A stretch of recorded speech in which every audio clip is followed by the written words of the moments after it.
Hey folks, welcome back to another episode of Middle Class Rockstar. My name is Andy Sido.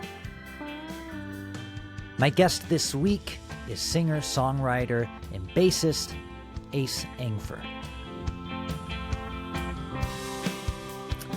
All right, I'm coming to you. I'm not sitting in my usual part of the studio because the place where I usually set up has been taken over by dogs. So instead of moving them, I just decided to move over here for the monologue. That's if you're watching on YouTube. If you're not, you can't see me anyway. But anyway, my guest this week is Ace Engfer. I've known him for a long time. I lived with Kevin McHugh and then Tyler Grant, for a little while, both of the band Grant Farm. I lived with Kevin for about 7 years, and Ace was in Grant Farm for a long time, so we got to know each other pretty well. We've done a couple gigs together. He's on chatting about his new record, Time Drifts Away, which came out on June 6th. And Ace has been known for a long time as a bassist and as a side person on a lot of projects such as Madeline Hawthorne and Kind-Hearted Strangers.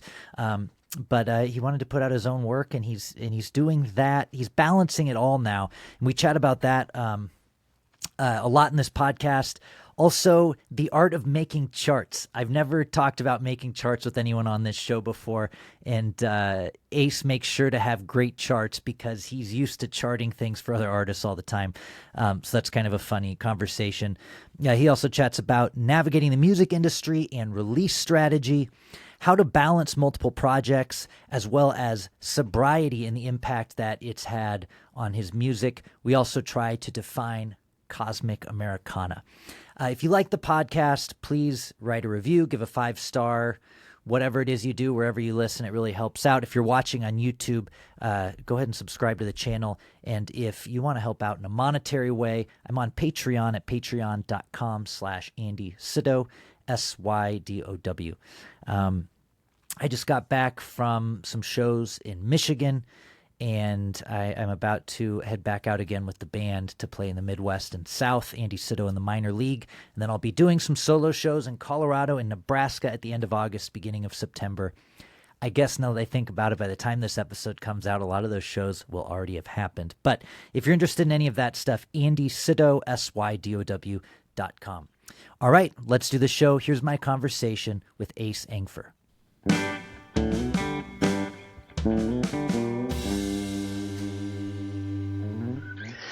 All right, here with Ace Engfer from a lot of things. Grant Farm, Madeline Hawthorne, your own project now, yep. Kind-Hearted Strangers. We've known each other for a long time because I was the longtime roommate of Grant Farmer, Kevin McHugh, and then Tyler Grant moved in for a while. So right, how about that? Good to see you, Andy. Yeah, you too. What's been happening? Oh, just staying busy in the Colorado music scene. Just released a record, my second full-length record under my name, Ace Engfer. The album's called Time Drifts Away, and starting to kind of endeavor upon a solo project, solo career of sorts. Why now? I feel like I've been writing songs for 20 plus years. Had a bunch of songs on the Grant Farm albums throughout the years, and Tyler Grant, the leader of that band, kind of always was pushing me to do my own records, and I think it gives me a certain amount of independence to book my own shows, and also it's fun to play my original music and hire a band, and it's a healthy new challenge for me within the music. Is there a new perspective, seeing it from both sides? I know for me as typically a front person, there's that thing where if you play a show 200 miles away and 4 people show up, you still got to pay your band. Right. Which when you're a side person is I'm getting paid. There's different ups and downs, right? I mean, has there been any sort of perspective shift for you at all, switching roles? Absolutely. I mean, I think, just having that responsibility to be the point of contact, and also, have the band be paid no matter what happens is definitely a new thing for me. And and also pretty awesome, just like, seeing people come together. And I think for me too, like being a sideman for so many years, it was fun to kind of like, all right, if I were to be hired by somebody, what would I need and what do I want going into a gig? So, I have been charting songs for other bands for, almost 20 years now. So getting all my charts Yeah. together and making sure that everybody had everything they needed beforehand. I've hired a lot of my, past colleagues. So Sean McCauley was playing drums, Taylor Sims was playing guitar on these releases and on the album. And so even Sean, like when we first got together for the rehearsal, he's like, "Man, this is the most put together like band rehearsal notes that I've ever been a part of." Because for me as a bass player, I like to know exactly what's going on song wise, set list wise, so you can get everything organized in your head and on paper, on charts, whatever you're using for the gig. And so having all that stuff and putting all that stuff together was definitely it was fun. Also, just it was interesting, just like getting it all in order. I've noticed that people that are just front people have the worst charts, if there's Right. any. Yeah. And I've been guilty of this. I'm perfectly capable of making charts. I do it all the time, but I've been guilty of this in my own band where I'm like, well, it's easy. There's like, there's Yeah. four chords, there's the one bar of five in the bridge, and then there's that other thing where it goes to that other thing. You're fine. Yeah. You'll hear it. And yeah, but it's something that front people are guilty of all the time. And so that's cool that you were able to take that and be like, I'm not going to do that Yeah. to the people I hire. Have Be all everything laid ready. out for you exactly how I hear it and see it on paper and see it in my own, mind. Because I don't know, charts help me. And it's also, there's kind of like a double-edged sword of that. If you give everybody the charts, then they're probably going to be reading the charts at the show. Whereas like sometimes you want people to internalize that stuff and not have it, be reliant upon an iPad or paper or whatever. Um, but also, I think having it all laid out so that people have what they need is important to me. Because yeah, I mean, I did a year with the Drunken Hearts, and Andrew McConaughey is notorious for having just not necessarily having that side of it together. Great songwriter, amazing music and whatnot, but at the end of that year, I ended up writing all the charts. Be like, here are your charts for your songs. My parting gift. Yeah, here's a gift to me. Here's my parting gift. Here's the charts that I've been using, and I think it's valuable to have that, in because different people learn different ways. Of course, some people just need to listen to it, and also different instruments need different things. The drummer doesn't necessarily need a chord chart. They're going to have a completely different arrangement of structures or whatever they need, the feel or the bass drum pattern or whatever they need for their to get their part done. But yeah, I think it was fun to put it all together, and had a killer band that really it's fun. It's cool to hear other people play, especially like I was playing guitar on all these release shows or the release shows that we did, and hearing had Zach Jackson play bass on one of the shows, and also had Taylor Tesler play on this last weekend, who's a Fort Collins, Northern Colorado guy, and just hear Mm. them interpret and play my bass parts back. It's like, oh, that was cool. Like I wish I would have done that on the record. Yeah, well, yeah, because you've been a bass player for many, many years and still are. So interesting switching roles there. How much of this do you hear in your head when you talk about the different instruments needing different things? How much of this do you hear in your head and you're able to convey to the other musicians? And how much of it is, here's the structure, I hired you guys to do your thing, and let's see what happens? Yeah, I think hiring quality musicians. I feel like there's a certain amount of having stuff laid out for them, and then also letting them show their personality and show their strengths. Because a lot of the stuff that's on the record was I played some keyboards, guitar, and bass on all the tracks. So some of the stuff isn't necessarily amazing guitar work or amazing keyboard work. Although I had Eric Luba play some of the keyboard and organ parts on the album, and he's a monster. Yeah, So yeah, I think it's important to let people kind of do their own thing with it and not be like, no, it goes like this, and right. giving people a chance to have fun with it and showcase their talents is super important. Yeah. Yeah, absolutely. Um, and I noticed too, you put out the album, and I don't know, there seems to be two schools of thought these days. There's the online people who are putting out 60-second songs every week. Yeah. And then there's those of us, and I probably fall more in this camp, and I think you probably do too, that are still making records, Yeah. for whatever that's worth. I still find it very special because I go through a period of time in my life, and there's some sort of a common theme threading together, and it's exciting. And also, I think it's very economical if you're going to go into the studio Right. and hire a band to be ready with, a few songs. Yeah. But you made this thing, and then, in that old school album way. But then, like a month later, you put out an EP, and I know two of those songs were on the record. Yeah. But you did an EP with Madeline Hawthorne that had an additional track on it. So you followed up the album with an EP like right away, which is very new school. Right. In some ways. Trying to thread the line between both, because I mean, I still remember going to the record store and buying CDs, and I certainly, for me personally, yeah, I value the album as a whole, because I feel like as an artist, you put together the flow of the album, the songs that go together well, or whatever, tell a story if that's what you're trying to go for with an album project, or just a group of songs that go well together, or whatever. And putting them in order that you feel is appropriate. I feel like, as a listener also, I value that. And I still tend to listen to whole albums all the way through. I mean, I still will jump around and, make a playlist with just like single songs from artists. But, yeah, I mean, it was interesting, because I've been recording, this project took about 2 years, and the original song that kind of got me into the studio was a song, Mighty Saguaro, which was one of the first single that came out, I think 2023.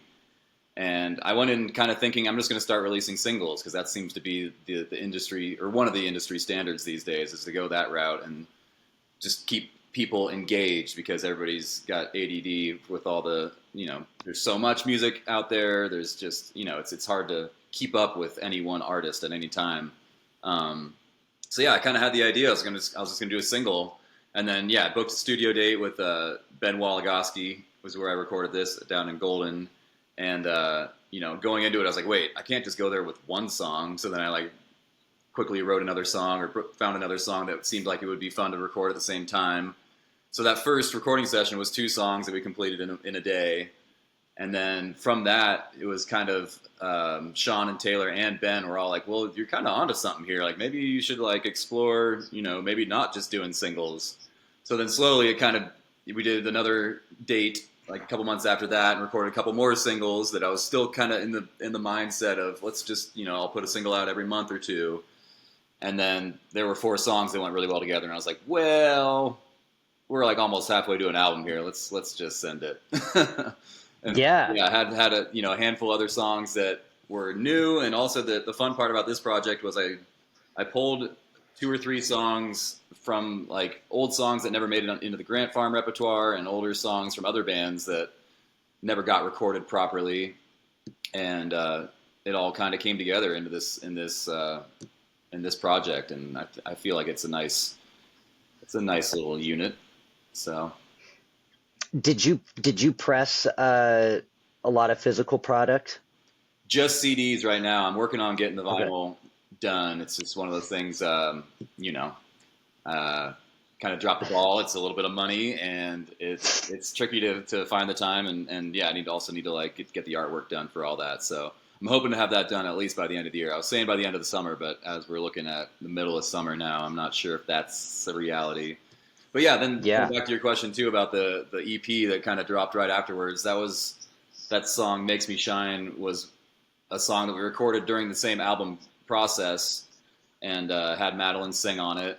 The gal that I'm touring with currently, Madeline Hawthorne, and she also sang on 2 of the other tracks on the album. And "Makes Me Shine" didn't really fit the record, and also would have put the thing over for their vinyl pressing time wise. So I did not include that on the album release, but I kind of had the idea, I'll release that a month later with the 2 other songs that she sang on as kind of a little hey, don't forget about me.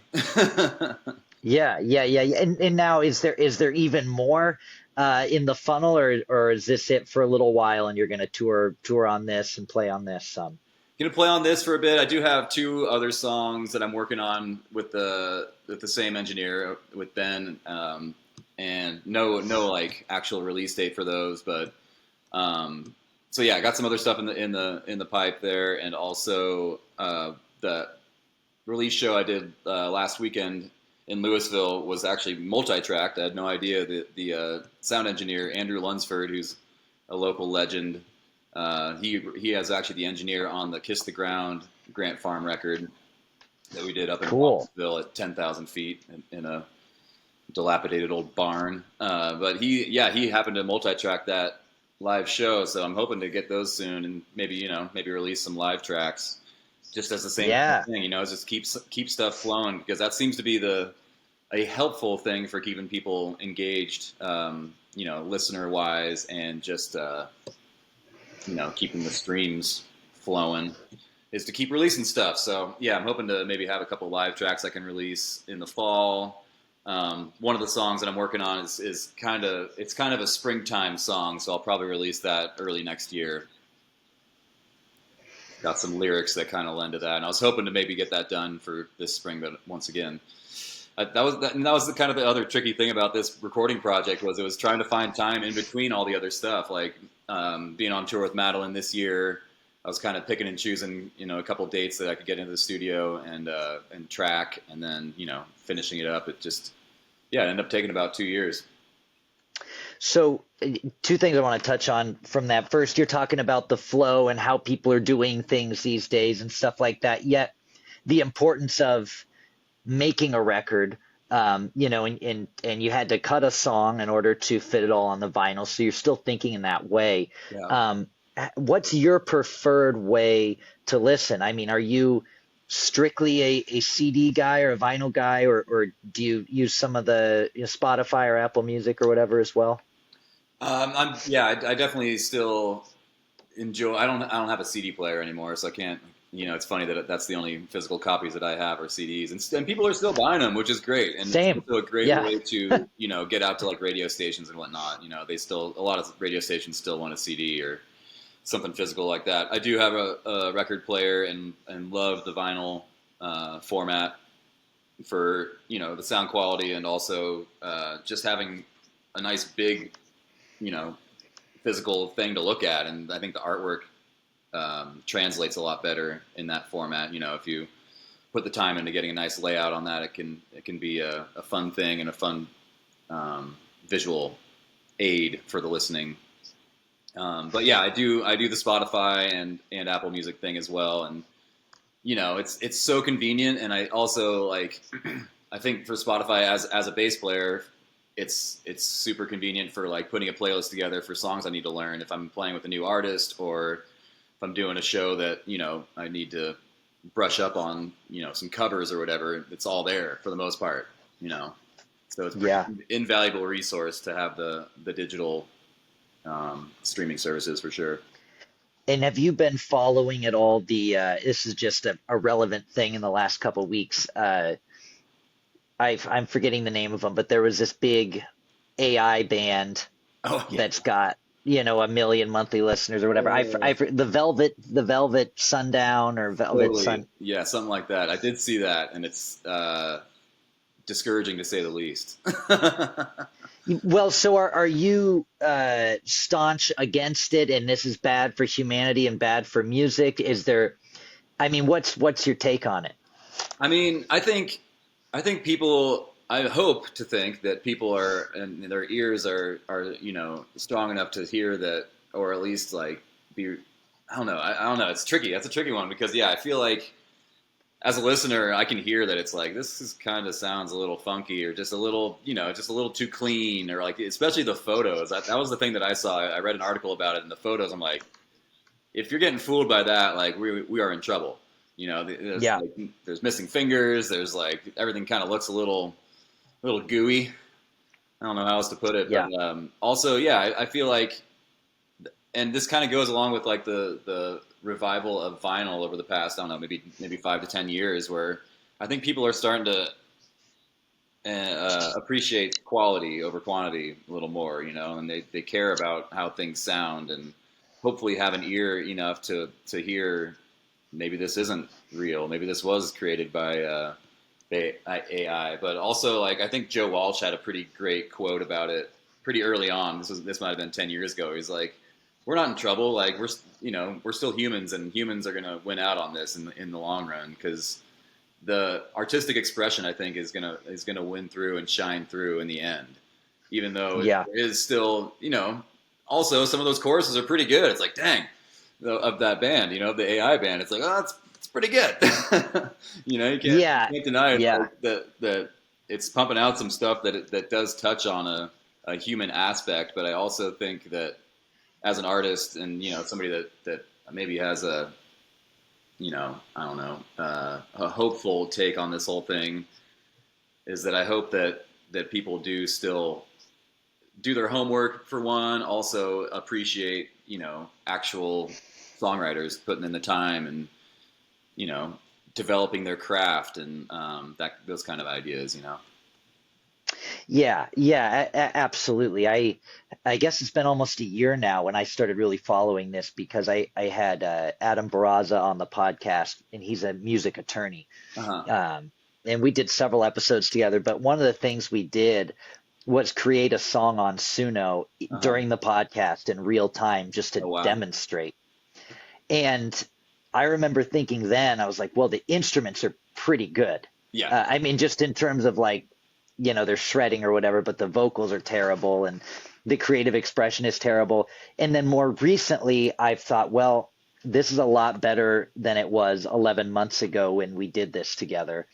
That's a little freaky, but Right. It's I learning. think, yeah, yeah. But I think, I was listening or reading Bob Lefsett's email, and he was talking about how people like or people are craving genuine human connection, maybe now more than ever, and Sure. use like Zach Bryan and some other people as an example. It'd be hard for AI to write that kind of a song that's just a personal, very flawed human. Sure.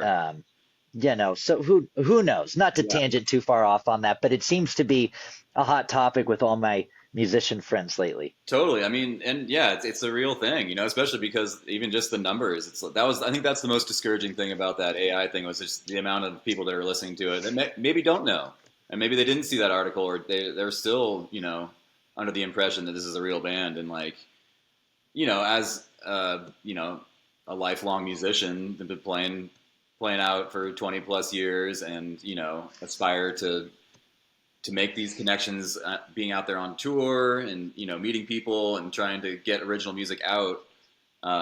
It's just more noise out there for us to compete against, and it's tough because some people aren't going to be able to make that distinction, I think. Yeah, yeah, yeah. And you were talking about when you made this record, it took a couple years because you have obligations to other projects. In particular, you're touring with Madeline Hawthorne, who's been doing some cool things, I think with 7S, is that right? Yep. 7S Uh, Management, and also booking agency Madison House. yeah, yeah, that's a pretty good team to have behind you. Yeah. And I know you guys did some dates opening for Lucas Nelson, and have done some real cool things together. So you have an obligation to that project. Um, and so does that put your personal project like second or in terms of, well, I'll do Ace dates when the other thing isn't happening? How do you balance those two things? Yeah, it's tricky. And yeah, the Madeline project's been super fun. And yeah, we've had a great year last year. Like you said, we opened up for Lucas Nelson, did some opening dates for Brothers Comatose, which is an awesome West Coast band. And we were Yeah. super busy, and having 7S and Madison House has been great. But also, like, this year's been a little slower, so that kind of did open up the door for me, to have this opportunity to do some more of my own dates. And yeah, at the moment, it's kind of like her calendar takes priority, and I kind of fit in my own stuff when I can, and I'm doing some like solo shows just around the brewery circuit and around some of the local Colorado solo shows and whatnot. So get those in when I can. But yeah, it is definitely it's tricky trying to balance the calendars right now, and I think that's a constant battle as a hired gun and also somebody who's trying to do a solo project and have a solo career of sorts. Is trying to find time for everything, and everybody in the band, in the Madeline band, is also busy with other stuff. Sean McCauley's playing drums in that. Taylor Sims is playing guitar, and he's got his project with his wife Bonnie. Sean plays in a couple other bands, and then together, me and Sean also play with Tyler and Michael Kirkpatrick in the Pickin' on the Dead thing. So we do some kind of cover band stuff to, as Michael likes to call it, it's our day job, to fill the time and make some money. Not to be crass, but unfortunately, those cover projects and those tribute shows, they usually pay a little better. Talent buyers are usually a little more responsive to that because they know people are going to show up for certain things. But I think going back to your question, I think just trying to find the time in between all the different stuff is one of the major challenges with this. And unfortunately, this year's been a little slower for the Madeline project, so it has opened the door for me to do my own thing, which has been super fun.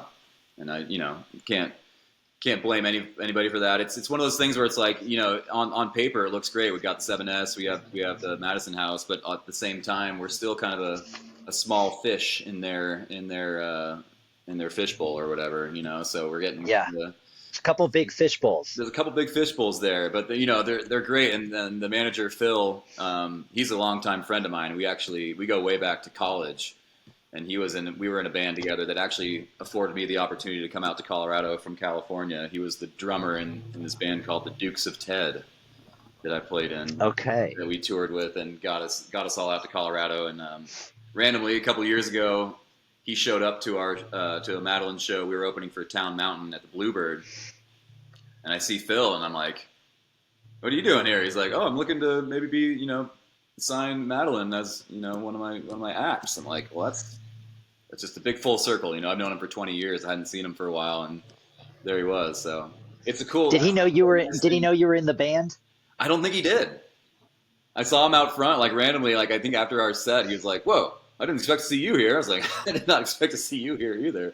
But it's big full circle, and that's one of the fun things about the Madeline band project in general, and one of the reasons why I kind of ended up here after the Kind Hearted Strangers thing was it feels like kind of a family. I've known Sean for 10 plus years, Taylor Sims as well, and have known Madeline almost the same amount of time. Her old band opened for Grant Farm. I think it was like 2016 when he went through Bozeman. Hawthorne Roots, right? Hawthorne Roots, yep. Yeah, Hawthorne Roots opened for Grant Farm at the filling station, one of those classic old dirty old venue that's still doing the thing. And we stayed in contact. Actually, talking about Kevin McHugh, the old keyboard player from Grant Farm, he played on one of the Hawthorne Roots EPs in like 2017 or 18. And then once Madeline started doing her own solo project, her story goes, she's like, well, I was talking with my husband about who I want on, who would be my like dream band, and Sean and my name came up as drums and bass, and sure enough, that was right around the same time as Grant Farm was kind of disbanding, and so one of those opportunistic timeliness things, Yeah. I remember Hawthorne Roots coming through Denver and staying with us, and Nice. I was living in Kevin's basement. We were roommates for like 7 years, and there was like no door. I mean, there was just like a window between my room and the main room. Yeah. And so we kind of shared quarters, when they would come through town and stuff. But always fun folks. It's a nice full circle moment there. You've been playing with Sean for a long time as well. Yeah. In Grant Farm and a bunch of other projects, right? Yeah, for sure. Yeah, me and Sean go way back, and it's super fun. I feel like the last couple of years, especially with the Madeline project, and also he's joined up with the Pickin' on the Dead crew the last few months, and it's been great to play with him again because yeah, we he joined in Grant Farm. I think it was like 2014, might have been 2012. So yeah, we played in that project for almost 10 years together, and as the bass player in that project and him being the drummer, we certainly had the rhythm section connection. It's a one of those things that we're kind of working together a lot with the music, and then also personality wise, we have a good fit there as well. So it's been super fun, and he played on the album as well, and it's been a treat to get to work with Sean again. Yeah, yeah, I know that the bass player drummer connection is very important in any band. Yeah, It can make or break it. for sure. It's I think half of it is just the musicality of it, being the backbone of the rhythm section, and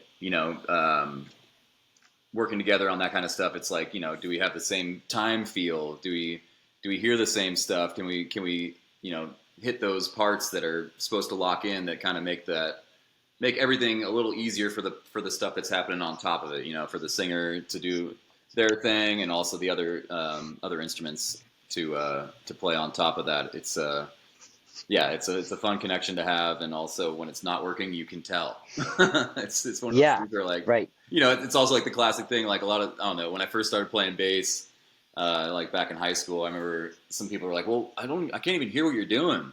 It's like, well, when it's gone, that's when you really notice it. It's like when it's Yeah. when the bass player stops playing or misses something, that's when you really notice it. And I feel like, I don't know, more so maybe in the last few years, people are more appreciative of the bass player for whatever reason. I feel like people are more keyed into that role than I don't know. I think it comes and goes. People have different, like, I don't know. It's one of those things where sometimes people care about what's going on in the bass, and sometimes maybe it's a musical thing too, like the genre specific thing. Like, as playing in the Americana folk singer songwriter realm, I'm not doing much flashy stuff, but also if I weren't there, you would definitely miss it. Yeah, yeah, 100%. It's very, very important having that low end. Well, that's great. And also shout out to Phil. He's played an important role in my career as well. Yeah. Are you still sober? Yeah, it's been. Well, I don't drink alcohol. Let's put it that way. Right, right, 4 years, right. no alcohol. Actually, have been abstaining from the cannabis as well for about 4 months, which has been very nice. It was kind of around the finishing up the album. Just wanted to be clear headed and be able to get things done, and not that that necessarily affected my productivity all that much, but also it really did affect my voice. I realized now that I haven't been smoking for like 4 months or so, my voice feels a lot stronger. And just have like more endurance, like on a long set. It doesn't tire out quite as quick. But yeah, I've been off the alcohol for 4+ years now, and that's been great. Been one of those things that, looking back on it, it's like it was definitely the right decision for me. It's not necessarily, I don't like to preach for anybody, but I still can hang out with people that are drinking and appreciate people that have the ability to have a drink or two. But I slowly found that I was not able to do that, and I'm certainly grateful to have made that discovery for myself. I remember I filled in on like one Grant Farm gig on keys, and maybe it was even called something else because it wasn't the full band. It was a different drummer, and yeah, Sean wasn't there and Kevin wasn't there. Yeah. But we went out to Nebraska, maybe. Okay. I think. Jeez. Yeah, I don't. You might not even remember this. That's part of the problem. Yeah, well, we went in Shug, Yep. the famous van, Yep. Brown Sugar. Oh, was this up in Wyoming? Was that up in Wyoming? Oh, Wyoming, yeah, I one of remember those this now. states, one of those western states. Yeah. But it was up in Wyoming, and I was just filling in. And I think you were maybe recently sober at this time, or not drinking at this time, whatever it was. But Yeah. you were fully indulging in the sweets, Yeah. like big ice cream and stuff. And I remember you were talking to me about it in the van. You're like, oh yeah, this is like this is my 6 beers now. Right. Exactly. And that's still a struggle. It's something that, because we know when you're drinking that heavy as we were, as I was back at that time, it's a lot of sugar. That's a lot of Yeah. sugar intake, and your body also processes the alcohol in a, I think in a, I don't know all the chemistry behind it, but it gets processed as a sugar or something like that. So yeah, when I first quit, I had quit for like a year and a half and kind of tried to get back into it and realized nope, this is not working. So yeah, it's been 4 years now, but yeah, I definitely had a moment where it's like I was filling that void with cookies and ice cream and all the sugar stuff, and even still, I struggle with that. Like if I open the sugar door, it's hard to close it.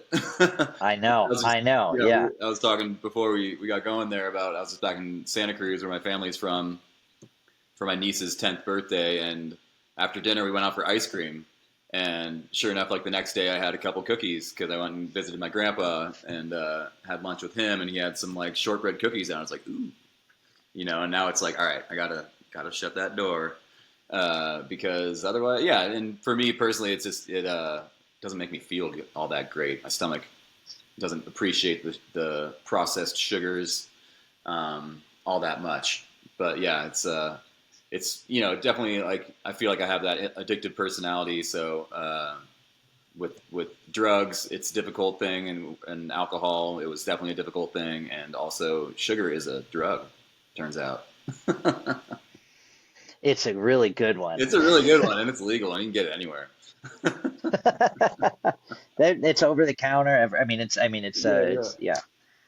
Um, well, was there a specific turning point for you where you said, okay, I got to stop doing this, the drinking, not the sugar? Yeah. I mean, I think there was a couple moments. Definitely had a few too many nights where I couldn't necessarily remember what I'd done the night before. Also, just like my memory was starting to get. It was to the point where if I had one or two drinks, I would start getting a little fuzzy. And like having that, just not knowing, and also like kind of having.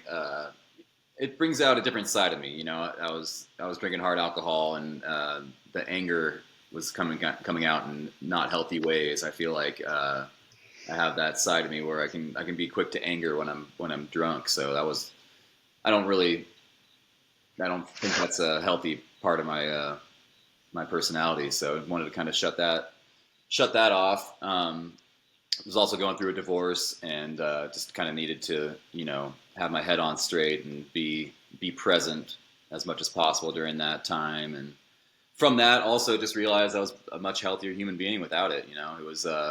It was hurting my personal life. It was hurting my musical life as well, because it becomes such a habit, and it's one of those things that a lot of musicians struggle with, because a lot of times it's part of the pay. You go to a bar gig, and they're like, well, you get 2 free drinks, or, drinks around the house. And it's like, well, I'm going to take advantage of that. Yeah, I'm only getting $50. I want to make it hurt for the venue a little bit. Exactly. I better drink. I can make them pay for this. So, but then, I ended up paying for it in the end, just being, yeah, losing friends, losing other acquaintances and whatnot. And I think for me, it was just also realizing. And that was kind of part of the healing process too. Is at first it was like, am I doing this for myself? Am I doing this for anybody else? And then finding and realizing that I was a much better person and more in control in my day-to-day life, and also as a musician too. Like being sober on stage, it was a challenge at first, because I was so used to being 2 or 3 beers deep or whatever, having that cocktail next to me as kind of a crutch, and kind of putting that fuzziness on the whole situation. It took a while to get used to playing sober and singing sober, especially, kind of getting over that stage fright, which still creeps up here and there on certain shows, or whatever, that nervousness that like, I need to dilute this, or, take a shot before the set to kind of ease the nerves. It took a while to kind of get used to that feeling of going up without that. But then now I appreciate it so much more, because I do have much more control in my voice, in my playing as a bass player or guitar player, whatever I'm doing on stage. I'm just more intentional, It's not like I'm just, and I still can let loose and have fun, of course, but definitely have a different level of control, which I appreciate now. I mean, I'm turning 40 here in a couple months, so it's about time. Well, happy early birthday. Yeah, I appreciate that. But I Does still that like is to that indulge on other things. I feel like it's the classic. It's not California sober, but I do like to get into some of the fungus and like to do the microdose on mushrooms. Sometimes that can be fun on certain musical nights, but for the most part, I'm going up there sober these days and enjoying that a lot. does the big 4-0 freak you out at all, or is it just another I mean, age? yeah, I think anybody would lie if they said no. It's just one of those cultural like milestones. I feel like and like I Yeah. used to tell myself if I don't make it, whatever that means. By the time I'm 25, I'm going to stop playing music, and then I slowly push that back. And also, I think the term "making it" changes as as you get older, as things progress, whatever, as you evolve as a human being. You know, I used to, I still have like certain goals as a musician of like wanting to, make a living and buy a house with rock and roll. That's one of my main goals. I want to buy a house with the rock, you know. And Yeah. also, like, I want to, at some point, be in front of a large crowd, like a festival crowd, singing my song right back to me. Just point the microphone out there, and they know all the words. Like, these are like big, lofty goals as a musician that I maybe love it. are like making it in certain things when I was first starting to do this. But the goalposts have shifted quite a bit throughout the years. It's not like I'm not 25 anymore, and certainly haven't made it on that level. But also, I'm making a living. I'm healthy, and I'm putting out my original music, which has always been a main goal of mine, and also playing music that I enjoy playing with people that I enjoy being around, which I think is a main. And it's very important for me at this point because I've done the opposite. I've taken every gig I possibly could when I first moved to Colorado back in 2008, and just to make a living and also to get my name out there. Maybe not necessarily playing music that I wanted to play, but also just needing to gig. And now it's gotten to the point where I can be a little more choosy, and also Yep. it's important who's around. It's not all about the music. It's also about who you're around or who you're with. And especially when we're touring and in the band for weeks at a time, it's like, do you have the chops music wise, and do you have the hang chops? Are you fun to hang with? Yeah. Give credit to Alex Johnson for that one, a good friend and drummer who's actually out in Nashville as well. But Yes. at Yes. least that's the first time I'd heard it. Was he coined that term, the hang chops? Like, it's not all about whether you can play the music. It's also, are you fun to hang out with? Yeah. Well, Alex, I will say firsthand, has great hang chops. Absolutely. He can hang with the best of them. Absolutely, he's a joy to be around, and just he's so fun. I love that guy. I think you introduced me to him, and we don't live that far apart. I Good. think right when I moved here, and we've hung out a lot and made Good. music together. And he just recorded and mixed an EP for my band when they were in town. Awesome. Uh, yeah, so thanks for that connection. He's Yeah, for definitely a sure. great No, he's a hang great guy, and and yeah, we drummer. go way back to. Yeah, I met him in Boulder. Boy, probably 2010. He was playing in a band called Jet Edison. That's when I was running around with Matt Flaherty and Hot Soup, and we were doing our funky Yeah, rock thing, and we stayed in contact. And it's so funny how we've kind of all evolved into different musical genres. We're kind of more in the Americana singer songwriter realm, as back then we were kind of in the jam band funk, white boy funk world. yes. Well, these days, I mean, I think your music, listening to your record, has lots of different influences. You self-describe it as Cosmic Americana. Yeah. Um, and so I was thinking about that because I've been hearing the word cosmic more and more lately, which is a really cool word. And I think in recent years, Daniel Donato's Cosmic Country Yep. has been said a whole bunch of times. And I think if you go back a few decades, Graham Parsons, Yep. Flying Burrito Brothers, were making what they called cosmic American music. Are you drawing influence from that kind of stuff? And what is cosmic Americana to you? Yeah, absolutely. I think you're spot on with the Graham Parsons, Flying Burrito brothers, kind of, for me, kind of coining that term and also kind of developing that sound. That's kind of where it kind of goes back to. And I think, even Neil Young kind of touches on some of that same vibe on some of his stuff. But yeah, and it's funny because I feel like Americana is such a nebulous term that, like, you say that and it's same as saying rock and roll.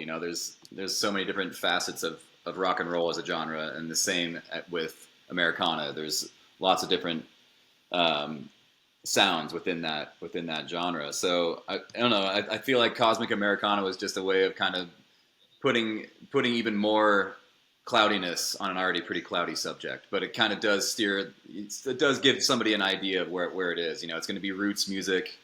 That's going to be it's going to have some actual instruments playing. Some drums, bass, guitar kind of stuff, keyboards, and I think for me it lends to that old 70s rock kind of vibe, but also with some newer tastes on it. Like, I was listening to a lot of Kurt Weill when I was recording this project. He was like, I think he's a modern take on the Cosmic Americana thing. And kind of, it's tough because it's tough to, like, nail down the genre that I play, and especially coming from, like, the first album that I recorded was a little more across the board. It had a couple bluegrass kind of outfit within the band structure on that album, whereas this one is much more straightforward: bass, drums, guitar, keys, and instrumental wise, it's more straightforward. So yeah, I think trying to draw from those older influences, but then put a newer spin on it. And I was listening to, like, the Cactus Blossoms a bunch during this, and I think they're in that same genre. Like the instrumental band Hermanos Gutierrez, I forget. I'm trying to remember what their name was. I'm drawing a blank, but there's just some of those more modern sounds, and like Krungbin too, I think kind of hits that same kind of vibe in the instrumental band. Leon Bridges kind of has a more southern, when he plays with the Krungbin, he's got a little more of that Texas flavor, but within that same genre, if there is such a genre as Cosmic Americana. But yeah, it is funny seeing that word come up more and more. It's something that we've been using forever with Grant Farm. It was actually something that we used with Grant Farm going back, I think, on the Kiss the Ground and Broken 2 records. We started kind of using Cosmic Americana as our genre, just to try and describe what we were doing. It's not just like string band. It's definitely not bluegrass. It's definitely not like prog rock, but it's kind of touching on, country with some psychedelic aspects to it.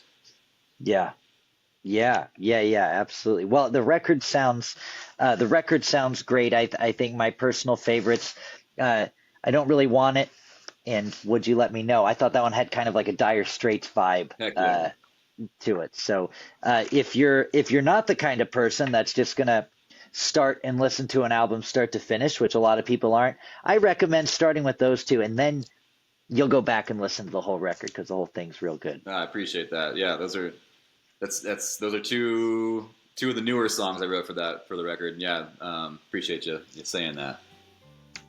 Yeah, absolutely, and thanks for taking the time to chat with me. For sure, good to chat with you, Andy. All right, that was my conversation with Ace Engfer. Be sure to check out his new record, Time Drifts Away, which came out on June 6th. And be sure to subscribe so you see when future episodes come up. Sometimes I'm just chatting about a musical topic. Sometimes I'm interviewing somebody. And, you never know exactly what it's going to be. But it's always something interesting, I think. That's all for today. Thanks for listening. And I'll chat with you real soon.